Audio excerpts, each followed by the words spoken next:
రెండు తెలుగు రాష్ట్రాల్లో రోజురోజుకి ఉష్ణోగ్రతలు పడిపోతున్నాయి. బయటికి రావాలన్నా కూడా ప్రజలు చలితో వణికిపోతున్నారు. సాధారణ ఉష్ణోగ్రత కంటే తక్కువకు పడిపోవడంతో జనాలు వారి పనులు చేసుకోవడానికే ఇబ్బంది పడుతున్నారు. ఆంధ్రప్రదేశ్లో 2 రోజులు వర్షాలు పడే అవకాశం ఉందని, తెలంగాణలోని కొన్ని ప్రాంతాల్లో వాతావరణం చల్లగా ఉంటుందని వాతావరణ శాఖ తెలియజేసింది.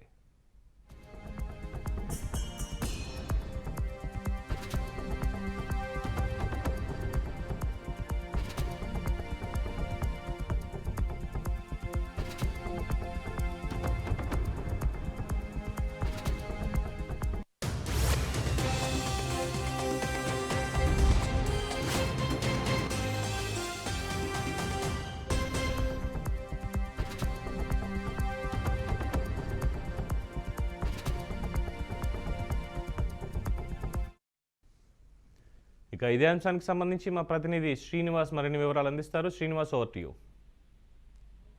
శ్రవణ్, ప్రధానంగా చూసుకుంటే 2 తెలుగు రాష్ట్రాల్లో చలి తీవ్రత అయితే అధికంగా ఉందని మనం చెప్పుకోవచ్చు. కనిష్ట ఉష్ణోగ్రతలే నమోదవుతూ ఉన్నాయి. డిసెంబర్ నెలలో -°C నమోదవుతూ ఉండేవి.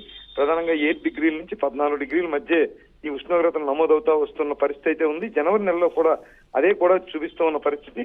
ప్రధానంగా చూసుకుంటే మన్యం ప్రాంతం ఏదైతే గిరిజన ప్రాంతం అయితే ఉందో, అల్లూరు జిల్లా, పార్వతీపురం జిల్లా, 2 జిల్లాల్లో కూడా అది లంబసింగి, చింతపల్లి, పాడేరు, అరకు, వీమాడుగుల, అనంతగిరి తదితర మండలాల్లో అయితే కనిష్ట ఉష్ణోగ్రతలే నమోదవుతూ ఉన్నాయి.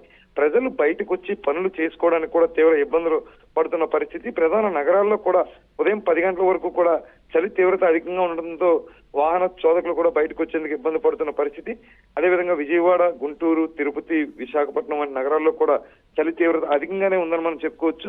జనవరి మాసంలో కూడా చలి తీవ్రత కొనసాగుతూ వస్తుంది. రాగల 2 రోజుల్లో వర్షాలు పడతాయని కూడా వాతావరణ శాఖ కొంత ఇన్ఫర్మేషన్ ఇచ్చిన ఈ నేపథ్యంలో చలి తీవ్రత అధికంగా ఉందని మనం భావించవచ్చు.